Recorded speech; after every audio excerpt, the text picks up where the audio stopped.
바리새인들이 예수님께 질문을 하였습니다. 아내를 버리는 것이 옳습니까? 이 질문의 목적이 무엇이라고 2절에서 밝히고 있지요? 예수님을 시험하려는 것입니다. 당시의 왕은 헤롯 안티파스였습니다. 성경에는 헤롯 안디바라고 되어 있죠. 이 사람이 아내를 버렸습니다. 그리고 자기 동생의 아내를 취하였습니다. 펜트하우스급입니다. 비윤리적이죠. 바리새인들이 예수님께 이 질문을 한 이유는 이혼을 해도 됩니까? 라는 것을 물은 게 아니에요. 그게 궁금해서 물은 게 아니라 종교적으로 정치적으로 이 예민한 문제를 이용해서 예수님을 함정에 빠뜨리기 위한 것입니다.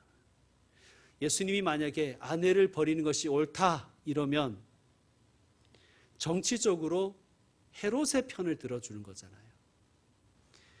그러면 헤롯의 이 행위를 강력하게 규탄했던 세례 요한과 반대편에 서는 것이죠. 세례 요한은 이 일을 잘못되었다고 지적하다가 순교당한 사람 아닙니까? 그리고 예수님은 세례 요한은 메시아를 예비하는 사람이라고 하셨는데 서로 반대되는 주장을 하는 것은 맞지 않는 것이 되는 것이죠. 모순되는 것이죠. 더욱이 세례 요한을 선지자라고 여기며 존경했던 당시의 민중들과 척을 지게 되는 것입니다. 그러면 아내를 버리는 것이 옳지 않다라고 하면 율법에 어긋나는 거예요. 모세의 율법을 어기는 것이 되는 것입니다. 이렇게 해도 걸리고 저렇게 해도 걸리게 되어 있습니다. 예수님은 바리새인들의 의도를 잘 아셨겠지요. 그래서 율법으로 시작해서 이 율법이 나오게 된 배경을 말씀해 주시면서 하나님의 본래의 뜻이 무엇인지 가르쳐 주셨습니다. 그리고 이 말씀은 역시 지난 주일의 말씀과 맥락을 같이 합니다. 지난 주일의 말씀을 여러분 기억하시면서 9장 30절 말씀을 한번 보시죠. 오늘 말씀 바로 앞에 있는 9장 30절 뒷부분을 보시면 이런 말씀이 있습니다. 너희 속에 소금을 두고 서로 화목하라. 너희 속에 소금을 두고 서로 화목하라. 무슨 뜻이라고 말씀드렸죠? 소금이라는 것은 하나님과의 언약의 관계를 상징하는 물질입니다. 그러므로 이 말씀은 하나님과의 바른 관계 속에서 하나님의 언약의 관계를 믿고 서로 화목하게 지내라는 뜻이죠. 그러면 하나님과 바른 관계 속에서 서로 화목하게 지내야 될 사람 중에서 가장 첫 번째 사람은 누구겠습니까? 오늘 말씀으로 넘어온다면 부부겠죠. 가족입니다. 하나님은 천지를 창조하시고 마지막에 아담을 만드셨습니다. 아담을 위해서 에덴 동산을 지어주셨어요. 에덴 동산은 우리가 아는 것처럼 부족함이 없는 곳입니다. 먹을 것만 부족한 게 없는 것이 아니라 영적으로도 부족함이 없는 거예요. 아담은 매일 하나님과 교제를 나눌 수가 있었습니다. 그런데 하나님이 보시기에 부족함이 없는 곳에서 부족함이 없는 삶을 살 것 같은데 아담이 외로워 보이더라는 거예요. 하나님이 아셨습니다. 사람은 물질만으로 심지어 하나님만으로 채워지지 않는 것이 있구나. 그래서 가정을 만드신 거예요. 여러분, 사람은 의식주로 완성되는 것이 아니죠. 사람은 가정을 통해서 완성됩니다. 더 좁히면 부부를 통해서 완성됩니다. 여러분, 신앙은 관계라고 말씀드렸죠. 하나님과 나와의 이 수직적인 관계와 동시에 사람과의 관계에 수평적인 관계가 균형이 맞아야 됩니다. 사람과의 관계에서 가장 중요한 관계가 누구일까요? 부부입니다. 여기는 아직 결혼 안 하신 우리 자녀들도 있지만 나중에 결혼을 위해서 이걸 꼭 오늘 말씀을 명심하시길 바랍니다.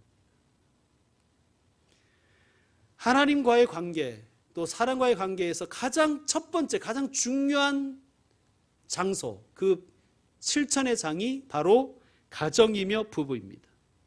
여러분, 신앙이라는 것은 교회에서만 하는 게 아니라 정말 신앙은 가정에서 하는 것입니다. 술 취하지 말라, 이는 방탕한 것이니 오직 성령으로 충만함을 받으라. 우리가 너무나 잘 알고 있는 말씀이죠. 에베소서 5장 18절 말씀입니다. 자, 성령 충만이라는 건 뭐예요? 성령 충만. 성령 충만인 것은 뭐 방언하고 병 고치고 이런 것만이 아니라 성령 충만이라는 것은 성령님께 완전히 지배를 받는 거예요.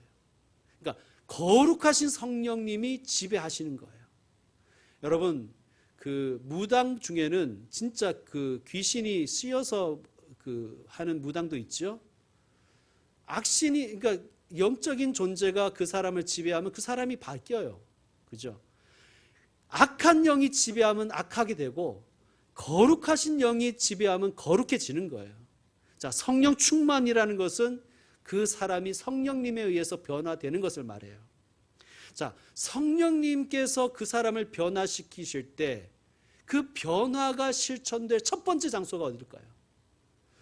에베소서 5장 18절 말씀을 쭉 이어서 내려오다 보면 이렇게 되어 있습니다. 22절에 보면 아내들이여. 25절에 가면 남편들아. 무슨 말씀이에요? 성령 충만을 실천할 첫 번째 장소는 교회가 아니라는 얘기예요. 교회 가서 뭐 방언하고 붙들고 예언해주고 뭐 병 고쳐주는 것이 첫 번째 장소가 아니라, 그것도 중요한데 성령 충만을 실천할 첫 번째 장소는 가정입니다. 부부관계입니다. 부부관계에서는 성령 충만하지 않은데, 가정에서는 성령 충만하지 않은데 교회에서는 저 사람 성령 충만해. 그 가짜입니다. 이율 배반이에요. 바리새인적인 외식하는 신앙일 뿐입니다. 사랑하는 성도 여러분, 가정에서 성령 충만하십시오. 부부 사이에서 성령 충만하십시오. 이 말씀은 부부가 혹은 가족들이 매일 저녁에 가정 예배 드리라는 뜻은 아닙니다. 뭐 가정 예배 드리면 좋지만 그렇게만 받아들이지 마십시오. 가정에서 성령의 열매를 맺어가라는 거예요.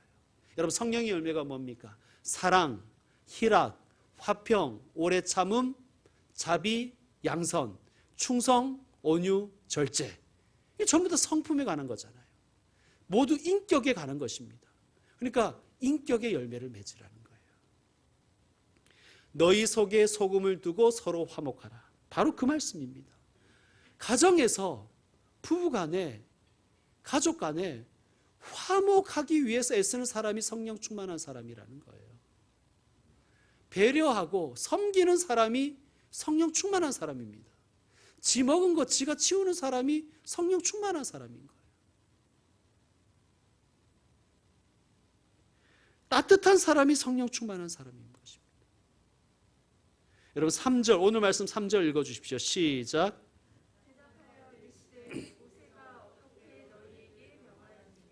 여기서 모세란 모세의 율법, 즉 율법을 의미하지요. 그러니까 성경에는 뭐라고 쓰여 있느냐? 4절 읽어주십시오. 시작.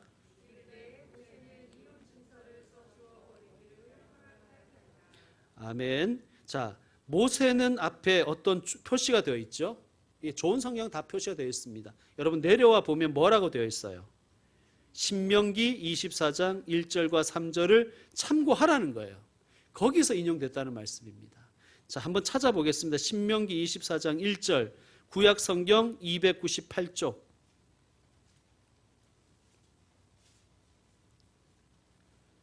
신명기 24장 1절, 구약 성경 300페이지쯤에 있습니다. 298쪽.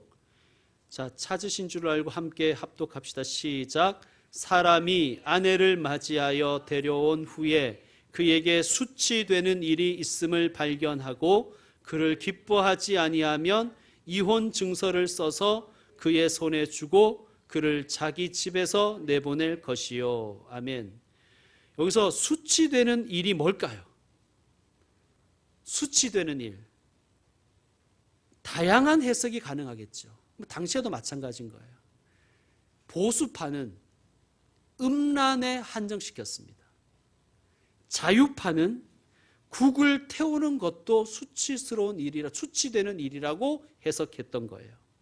그러니까 당시에 아내가 해야 될 가장 중요한 일로 요리하는 것이라고 여겼던 시대 상황을 우리는 고려를 해야 됩니다.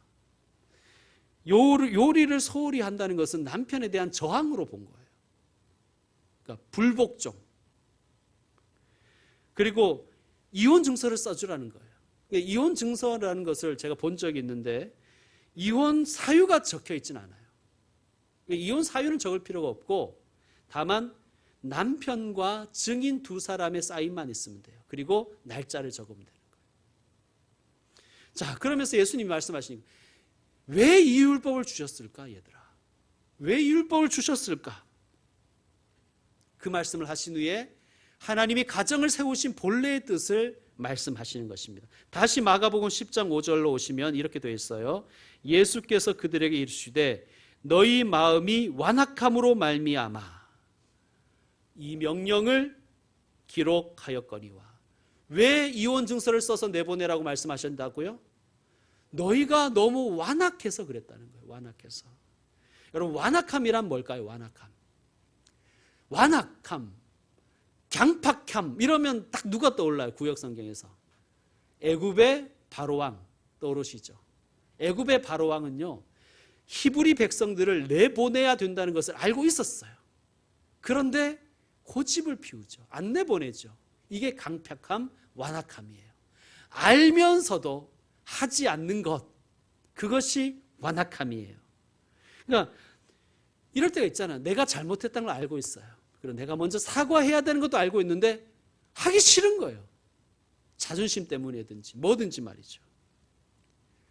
여러분, 하나님은 우리가 순진하게 하나님 믿기를 원하십니다. 완악한 사람 하나님 기뻐하지 않으세요. 그래서 우리에게 하나님은 대부분 우리가 뭘 잘못했는지 알려주세요. 기도할 때도 알려주시고 말씀 읽을 때도 알려주시고 설교를 들을 때도 알게 하시고 사람을 통해서 어떤 사건을 통해서 뭘 잘못했는지 우리에게 울림을 주십니다. 틀림없습니다, 여러분. 예수님을 제대로 믿으면 말이죠. 그럴 때 어떻게 해야 되는 거예요? 싫어요. 막 이렇게 완악하게 그러면 하나님 안 기뻐한다는 거예요. 네, 알겠습니다. 제가 자존심은 상하지만 가서 진심으로 사과하겠습니다. 그런 게 좋은 거예요. 성도 여러분, 순진한 신앙인이 되십시오. 어린아이 같은 신앙인이 좋은 신앙인입니다. 자, 이 율법이 기록된 시대에는 여자가 사람 취급을 못 받았습니다. 인원수를 셀 때 여자들은 안 세웠다 그러잖아요. 오늘 예배 인원은 5명인 거예요. 20세 이하는 또 안 쳤어요. 심각하죠. 그냥 아내는 남편의 소유물 정도로만 여긴 거예요. 그러다 보니까 남편들이 아내를 그냥 막 버리는 거예요. 국 못 끓인다고 버리고 막 버린 거예요. 뭐 인권이고 그런 것이 없습니다. 인권 의식 이런 게 없죠. 버림받은 여인들이 갈 곳은 어디일까요? 당시에 매운 꿀밖에 없는 거예요. 매춘 꿀밖에 없는 거예요. 여러분, 이 매춘의 역사는 버림받은 여인들의 그 생존과 깊은 관계가 있는 것입니다. 자, 히브리인들은 이스라엘 사람들은 알고 있었어요. 그러면 안 된다는 걸 알고 있었습니다. 그러나 어떻게 했다는 거예요? 실천하지 않았다는 거예요. 여자들을 함부로 버렸습니다. 약자를 돌보지 않았습니다. 자, 이런 완악함 때문에 이 약자를 보호하기 위해서, 이 여성들을 보호하기 위해서 모세를 통해 율법을 주셨는데 최소한 이혼 증서를 써주라는 거예요. 그래야 결혼할 수 있는 거예요. 매춘굴에 안 가고. 그래야 결혼해서 보호를 받을 수가 있었던 거예요. 당시의 여성은 결혼해야 보호를 받는 거예요. 그러니까 성경의 정신은 뭘까요? 여성을 보호하라. 요즘에는 여성이 약자가 아닌 경우도 많죠. 약자를 보호하라는 거예요. 인권을 존중하라. 인권을 세워주라. 그것이 성경의 정신인 것입니다. 여러분, 우리가 명심해야 되겠습니다. 당시에 못된 남자들은 이 이혼 증서를 나뭇잎에 써줬대요. 나뭇잎에. 이게 마르고 이게 으스러질 때가 많잖아요. 이게 부스러질 때가 많잖아요. 그렇게 사악한 남자들이 많았다는 거예요. 이어서 예수님은 가정을 향하신 하나님의 본래의 의도를, 본래의 뜻을 가르쳐 주시죠. 이렇게 말씀하십니다. 사람이 그 부모를 떠나서 둘이 한 몸이 될지니라. 부모를 떠나라, 둘이 한 몸이 되어라. 이것이 주님, 이 가정에 대한 하나님의 뜻입니다. 우리 한국 사회는 매우 독특한 가정 구조를 가지고 있죠. 부모를 공경하고 자녀를 끝까지 챙깁니다. 그래서 20살만 넘으면 독립시키는 외국인들의 시각에 볼 때는 매우 낯섭니다. 이런 문화가. 한국 사회가 가정이라고 하면 그 근간을 부모 자식 간의 관계로 보는 이 강한 의식이 있어요. 그런데 여러분, 성경은 분명하게 말씀하십니다. 가정의 중심은 부모 자식이 아니라 부부입니다. 부부. 이 성경의 가르침인 거예요. 부부. 부모는 자녀를 잘 양육해야 되지요. 양육의 목표가 뭘까요? 며칠 전에 오은영 박사가 얘기하더라고요. 자녀를 독립시키는 것이 양육의 목표라. 성경도 마찬가지입니다. 자녀를 독립시키기 위해서 양육하는 거예요. 조상 잘 모시고 며느리 거느리고 뭐 이렇게 사위 거느리라고 양육하는 게 아니에요. 사람이 부모의 양육으로 잘 자라서 잘 자랐다는 증거는 뭐냐? 부모를 떠나는 것입니다. 정신적으로, 정서적으로, 육신적으로, 물질적으로 부모를 떠나는 것이 잘 자란 사람입니다. 그래서 독립한 한 인격이 독립된 인격을 만나서 가정을 이루는 것이 하나님의 뜻입니다. 가부장적인 질서를 자랑스러워하고 그거를 뽐냈던 어떤 가정의 이야기를 들은 적이 있어요. 뭐 제사도 많고 그런 집이었는데 그 집의 어머니가 암 진단을 받고 투병을 시작하자 더 이상 제사를 못 드렸다는 거예요. 왜? 음식 잘만 할 사람이 없어가지고. 그냥 그렇게도 당연시 여겼고 그렇게도 뽐냈던 가부장적인 그 가정의 질서는 한 여인이 말없이 담당했던 독박 노동에 의해서 그냥 유지됐던 것뿐이었어요. 우리 사회는 부모와 자식을 가정의 근간으로 보기 때문에 이 가정을 유지하기 위해서 할머니가 어머니에게 그리고 어머니는 며느리에게 고스란히 그 고된 노동을 전수시켰을 뿐입니다. 성경은 분명하게 말씀합니다. 부모를 떠나 둘이 한 몸이 될지니라. 부모를 떠나 둘이 한 몸이 될지니라. 우리나라 이혼율이 OECD 국가 중에서 1위라고 하죠. 작년 2020년은 코로나 때문에 결혼 횟수가 많이 줄었다 그래요. 평소보다 한 3만 쌍 줄었다 그럽니다. 작년이 21만 쌍이 결혼했대요. 이혼은 몇 쌍이 했을까요? 10만 쌍이 이혼했다는 거예요. 50%입니다. 이혼율이. 변호사들의 이야기를 들어보면 명절 이후에 이혼 상담이 급증한다고 합니다. 여러분, 문제가 있지 않습니까? 왜 그럴까요? 우리가 가정을 바라보는 관점을 부부 중심으로 바꾸지 않으면 이 문제는 해결되지 않습니다. 자, 9절 말씀. 그러므로 하나님이 짝지어 주신 것을 사람이 나누지 못할지니라 하시더라. 아멘. 부부는 하나님이 짝지어 주신 것을 믿으십니까? 부부가 가정의 중심입니다. 하나님이 짝지어 주신 것을 인간적인 생각으로 나누려서는 안 됩니다.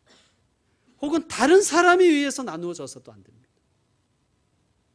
그러니까 이 가정의 부부 중심의 이 여기 구조에 다른 것들이 끼어들면 안 된다는 거예요. 어떤 분이 이런 말씀을 합니다. 제 아내는 제게 로또와 같은 사람입니다.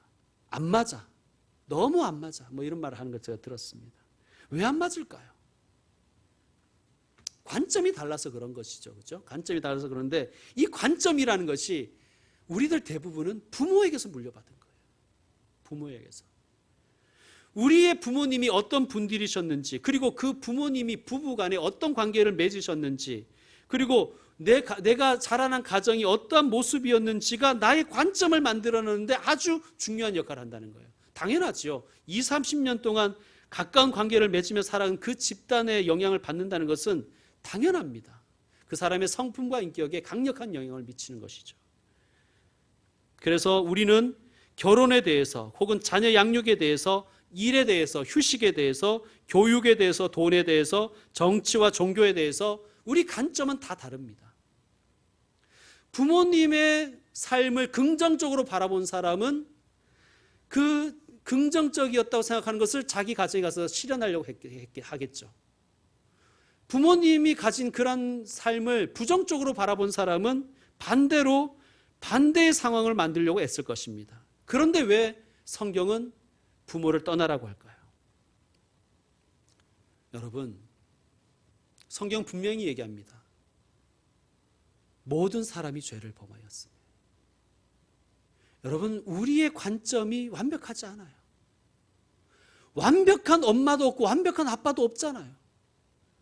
우리에게 그 관점을 물려준 부모님도 죄인이었습니다. 그리고 그 부모님도 죄인이었던 부모님에게 물려받은 거예요. 그리고 우리의 자녀들도 죄인인 우리가 우리의 관점을 물려줄 수밖에 없어요. 그러니까 우리는 어떤 마음을 가져야 되냐 하면, 나에게 형성된 가정에 대한 관점과 삶에 대한 관점이 완벽하지 않다는 것을 각자가 인정해야 되는 거예요. 그래야 둘이 한 몸이 될 수가 있는 것입니다.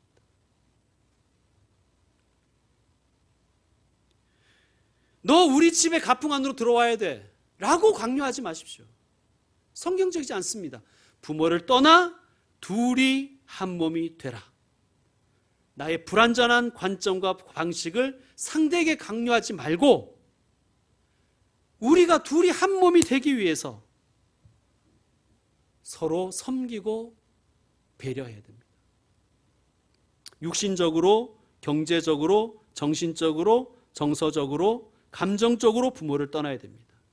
한 몸이 되기 위해서는 한쪽이 한쪽을 일방적으로 희생시키지 말아야 됩니다. 그리고 둘이 서로 돕고 섬기며 생각과 감정과 삶을 주고받으며 한 몸이 되어 가야 됩니다. 그리고 새롭게 경험하고 새롭게 세워가는 것입니다. 그게 성경의 관점이에요. 자, 오늘 말씀 10절부터 12절 말씀 다시 읽어 주십시오. 시작. 집에서 제자들이 다시 이 일을 물으니 이르시되 누구든지 그 아내를 버리고 다른 데에 장가드는 자는 본처에게 간음을 행하며 또 아내가 남편을 버리고 다른 데로 시집가면 간음을 행하니라. 아멘. 이혼하지 말라는 말씀인가요? 이혼했더라도 재혼하지 말라는 그런 뜻일까요? 가톨릭은 실제로 그렇게 가르치고 적용하지요. 이혼 금지, 재혼 금지. 여러분, 성경을 읽을 때는 문구를 보는 것이 아니라 문장 사이에 있는 뜻을 읽어야 됩니다. 성경의 정신, 하나님의 뜻을 읽어내야 되죠. 자, 여기 말씀을 집중해서 보면 버리고라는 단어가 있지 않습니까? 버리고. 언제 버려요? 쓸모없다고 생각하면 버리는 거예요. 거추장스럽다고 생각하면 버리는 거예요. 나의 욕망을 실현하는 데 있어서 거추장스럽다고 생각하면 버리고 실증나면 버리는 거예요. 그러니까 버리고 이 단어에는 그 사람을 인격적으로 주님이 피 흘려 구원한 한 소중한 사람으로 보는 게 아니라 물건으로 보는 거예요. 사실은 버리는 거예요. 필요 없어. 아유, 거추장스러워. 실증나. 참 슬픈 단어죠. 버린다는 단어는. 그러니까 쉽게 말하면 한 몸이라고 생각하지 않았던 거예요. 내 몸에 혹은 내 옷에 달려있는 거추장스러운 장식품으로 본 것이죠. 둘이 한 몸이 되라. 내 몸처럼 생각하는 것이죠. 둘이 한 몸이 되라. 내 몸으로 생각하는 거예요. 그래서 아담이 이브를 보고 이렇게 탄성을 질렀잖아요. 저 사람은 나의 뼈, 나의 살이다. 내 뼈 중에 뼈요, 내 살 중에 살이로다. 그 고백이, 그 생각이 우리에게 있어야 될 줄로 믿습니다. 너희 속에 소금을 두고 서로 화목하라. 하나님의 말씀의 정신을 우리 속에 두고 서로 화목해야 되는 것입니다. 부모의 정신을 그 안에 두라는 게 아니라, 부모의 유지를 그 안에 두라는 게 아니라, 하나님의 말씀을 가운데 두고 서로 화목하라는 거예요. 하나님의 말씀을 붙들고 하나님의 약속을 함께 믿고 같은 것을 바라보고 서로 화목하며 하나가 되기 위해 노력하는 것이 부부입니다. 그것이 가정의 근간인 줄로 믿습니다. 누구든지 그 아내를 버리고 다른 데에 장가드는 자는 간음을 행하며, 이상하지요. 이혼하고 재혼했는데 왜 본처에게 간음을 행한다고 말씀하실까요? 여러분, 한 몸으로 생각하지 않고 그냥 거추장스러워서 실증 나서 싫어서 버리면, 그리고 이혼 증서 써주면 법적으로 해결될 수도 있는지 모르겠어요. 율법적으로 해결될 수 있을지 모르겠지만 하나님은 그 사람의 아내를 아직도 그 사람으로 하나님 보신다는 거예요. 여러분, 이거 중요한 말씀이잖아요. 우리가 이렇게 이혼 증서 써줬냐 맞냐 이게 중요한 게 아니라 하나님이 어떻게 보시냐가 중요한 거잖아요. 하나님이 짝지어 주신 것을 사람의 방법으로, 인간적인 생각으로, 인간의 욕심으로 나눌 수 없다. 그 남자가 그 아내를 버렸다고, 이혼 증서 써주었다고 하나님이 두 사람의 부부됨을 취소하지 않으신다는 말씀입니다. 무서운 말씀이죠. 이 말씀은 이혼 증서 한 장 달랑 써서 한 아내를 내쫓았던 당시의 남자들과 세상에 대한 예수님의 날카로운 회초리입니다. 그러니까 약자에 대한 인권의식이 없는 이 사회에 대한 하나님의 회초리이기도 합니다. 오늘날 우리도 명심해야 될 것입니다. 여러분, 이런 마음을 가지고 우리 교회는 이 사회 속에서 약한 사람들을 도와주는 교회가 되어야 되는 거예요. 그것이 하나님의 뜻을 이루어가는 것입니다. 남편은 아내는 남편을 어떻게 하면 그냥 버려버릴까? 이런 거 고심하지 말고, 그런 생각하시는 분도 없겠죠. 어떻게 하면 아내를 더 사랑할까? 어떻게 하면 남편을 더 잘 사랑할까? 그것을 생각하는 것이 참된 하나님의 뜻을 실행하는 부부일 것입니다. 성도 여러분, 저 사람 나하고 안 맞아. 어떻게 하면 뜯어 고칠까만 생각하지 마시고 어떻게 하면 섬길까를 생각하십시오. 이제 말씀 마무리하겠습니다. 어떤 여성분이 이혼 후에 여러 해 혼자 살다가 재혼의 마음이 생기더래요. 그래서 결혼정보회사에 회원 가입을 하였습니다. 결혼정보 그 회사 사이트에 가입을 하면 내가 원하는 배우자의 조건을 쭉 입력하게 되어 있나 봐요. 안 들어가 봐서 모르겠습니다. 쭉 입력을 했는데 이분이 이제 그 하라는 대로 다 했겠죠. 그랬더니 딱 한 명 추천을 하더라는 거예요. 다름 아닌 바로 그 상또라이 전 남편이었다는 거예요. 만든 얘기겠죠. 그러나 교훈이 있습니다. 구관이 명관입니다. 갈아봐야 소용없습니다. 버리려고 하지 말고 사랑하려고 하십시오. 가족에게, 특별히 배우자에게 따뜻한 사람이 되십시오. 함께 사랑하고 함께 섬기며 한 몸이 되어 믿음의 가정 세워나가기를 주의 이름으로 축원합니다. 기도하겠습니다. 하나님, 우리에게 배우자를 주셔서 감사합니다. 가정을 주셔서 감사합니다. 또한 이 자리에 있는 우리의 자녀들에게도 하나님이 짝을 주실 줄로 믿습니다. 가정을 세우신 하나님의 뜻을 깊이 생각하는 저희가 되게 하여 주옵소서. 건강한 부부가 건강한 가정의 중심이며 건강한 가정이 건강한 교회와 사회의 기초임을 명심하게 하옵소서. 서로 섬기며 서로 화목을 위해서 애쓰며 믿음의 가정 세워나가게 하여 주시옵소서. 예수님의 이름으로 기도드립니다. 아멘.